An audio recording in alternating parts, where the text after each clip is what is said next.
So today is July the 10th, and during the Second World War, it was the date that the Battle of Britain started, some of which was actually fought in the skies behind me. We are in the east of England, and about a mile that way is one of 600 air bases built by the RAF, and rather fittingly, this particular one was used by American bombers.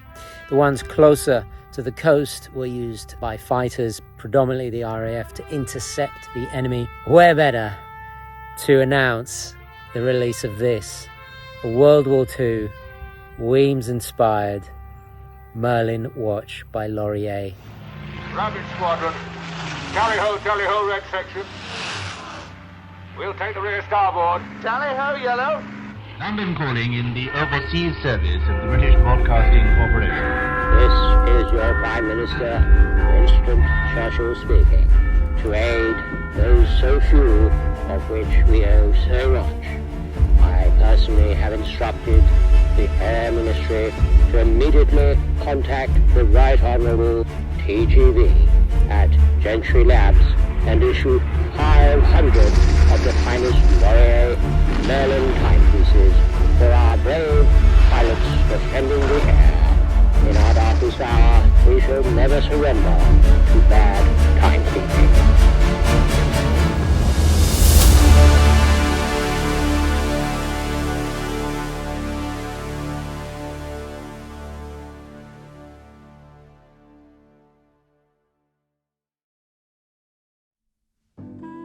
Okay, hi guys, and welcome to the show. No wristwatch check needed today because I'm wearing the Merlin by Lorier, our second collaboration, years in the making. Now, this is obviously not a review or an unboxing, a reaction. I guess you could say it's watch talk, you know, the negatives, positives. I'll leave that for you guys. So if you do purchase one of these, please do share or let me know and I will share it. I'm dying to know your feedback. But what I can talk about, well, the story behind it, why we designed it the way it is, how this came about and all the rest of it. So without further ado, let's get into it, shall we? Oh, and don't forget to like this video. Thank you. Like all of my collaborations, I highly doubt we'll see it in any of the pay-to-play so-called publications. So I will do my best to demonstrate the watch. Its name, a nod to the Rolls-Royce engines that powered the legendary Spitfire fighter aircraft. The Merlin takes inspiration from three historically important watches of the 1930s and early 40s. In chronological order, the first is the ultra-rare and almost mythical Rolex Zerographe of the pre-war 30s. This often overlooked watch was massively influential, as it was not only the brand's first in-house chronograph, decades before the Daytona, but the reference 3346 was the first recorded wristwatch with a rotatable bezel, a precursor to all the subsequent aviation and diving utilizations of this complication that we very much take for granted today. In fact, its obscurity and scarcity is due to it never making its way into regular production, being prototypes only. Given the minuscule numbers created and the lack of information available, no one actually knows why they were discontinued. But many suspect it was due to the limitations of a single pusher chronograph function.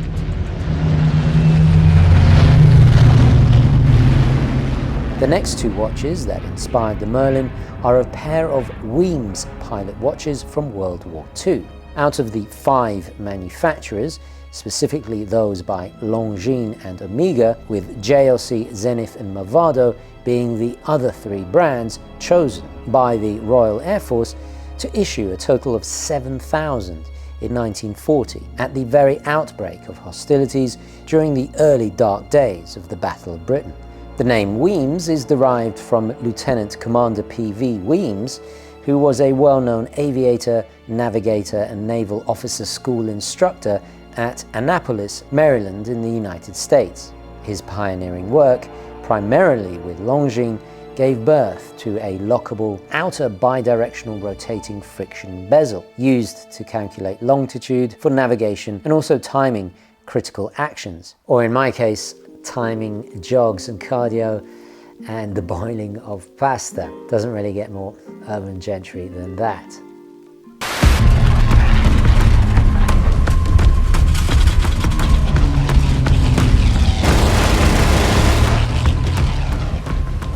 This new horological tech was then adopted by the British Air Ministry to then become a military specification, resulting in the now cinematically iconic CK2129, made famous by a custom-built replica in Christopher Nolan's capolavoro Dunkirk. In my opinion, it's his best movie. Sorry, Batman fans, I'm just being honest there, but on the 5th of January 1940, the RAF placed a special order marked urgent directly to Omega for 2,000 of the CK2129. Most astonishingly, it was delivered only months later. Such was the urgency in martial timekeeping. Aside from the movie being profoundly moving and poignant, and also illustrating how it came down to, split seconds, quite literally, one of the best movies that utilizes timekeeping narratively, it also had me rushing home to search on eBay to buy an Omega. I ended up buying the CK2992, aka the Spitfire watch, which is a simplified later Omega, time only. Now the problem is, with a watch that old, as you would imagine, it's incredibly fragile, despite being recased post-war by Denison, as a lot of them were, for they were repurposed for civilian use. In the back of my mind, a seed was planted, and fast forward to today, and finally we have something that not only is inherently more can deal with the rigors of everyday life, but is actually a little bit more faithful to the one in the movie. Hitler's Nazi Germany dominates Europe. His armed forces have swept across the continent, crushing all opposition. Of his enemies, only Britain remains undefeated. Here is the news. In the House of Commons this afternoon, the Prime Minister, Mr. Churchill, said, "What General Weygand called the Battle of France is over. The Battle of Britain is about to begin." As well as the Merlin being a careful amalgamation of the aforementioned 3 timepieces, it's also in spirit a continuation of our previous collaboration, the Safari, which was a deeply 1930s inspired dressy field watch affair. It's almost as if to say the adventurous exploring was over and it was time to strap up, say chocks away chaps, and buckle up for war.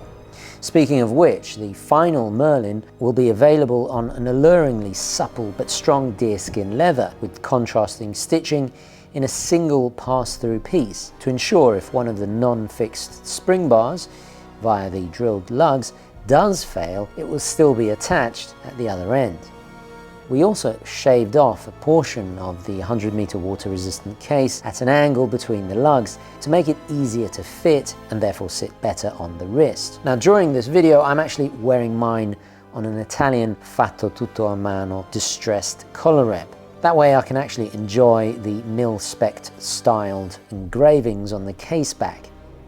Like its spiritual predecessor, the Merlin has real thermally blued hands. Interestingly, it was another of the requirements in the original Weems 6B/159 specification, as well as the dial being white, which was deemed the most effective in legibility. For me, the bluing of the hands was an absolute must, just as it was for the Safari.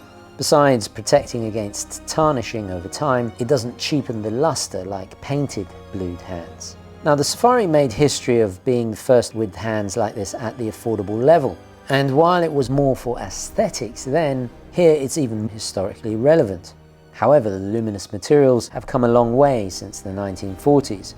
So we have all the benefits of modern superluminova, even if it has a little bit of faux patina.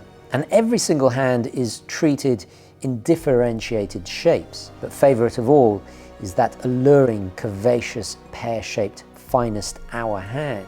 It's the best curves I've seen since Jessica Rabbit or the pin-up girls adorning the aircraft of the time.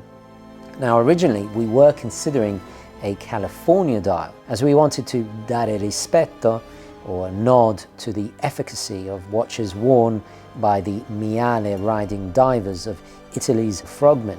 But for a more streamlined symmetry and maintaining a good sense of orientation, we actually came up with this numeral / diver style layout hybrid, finished in a beguiling 3D printed application for extra strength, which also boosts how it plays as you angle it with the warmth of the retro distortion of that domed Hesalite.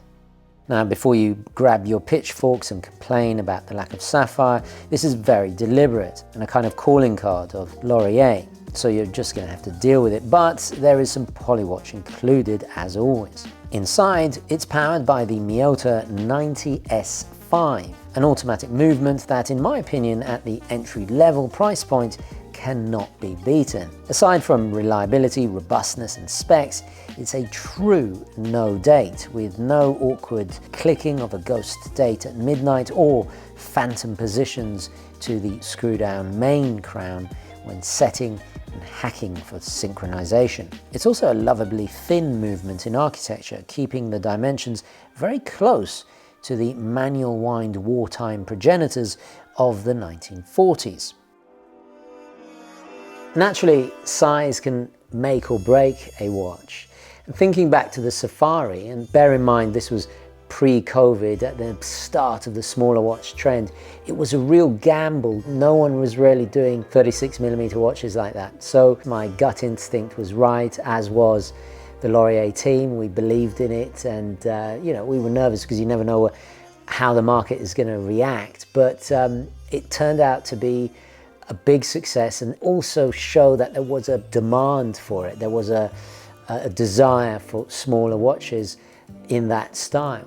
Now this time around we've gone for a smidgen larger at 37mm. I know a lot of the larger wristed Gentry out there might be a little bit upset, but don't worry, because you have to keep in mind that back in World War II they were only 34mm. It's extraordinary to think these gentlemen warriors of the sky were zooming around in their aircraft with these small, quite dainty by today's standard watches. But what's even more astonishing to think is that the original Weems watch in 1937 was only 27mm in diameter. It was Longines, at the bequest of the RAF, to make it larger. They said, no, we've got to have it larger, can't have that. And it became part of the mil spec to be 34.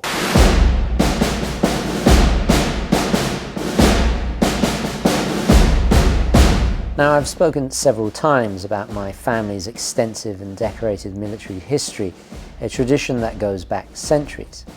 The Second World War was no different, seeing action in every theatre of conflict throughout the globe. So for me, this collaboration is profoundly important, that it is handled respectfully and correctly, especially considering their ultimate sacrifice, and many of their descendants in my family will also be watching this video. Another meaningful sentiment is that Laurier are actually based and run from NYC. I've obviously collaborated with brands from all over the world, including one not so far away in Long Island, but Laurier are legitimately in the actual city itself, which not only bridges the transatlantic gap, but also reflects the significance of a place equal in importance to me. There really is no better vintage-inspired micro-brand out there. And they even have a display inside Grand Central Station if you want to check them out in person. I absolutely adore working with Lorenzo and Lauren, the founders of Laurier. There are so many nuances and design Easter eggs that I will leave for you to discover. But it's precisely this kind of passion that makes it so worthwhile and rewarding. Ultimately, making sure that this love letter to watches that were so critical in helping save the world from tyranny are done right.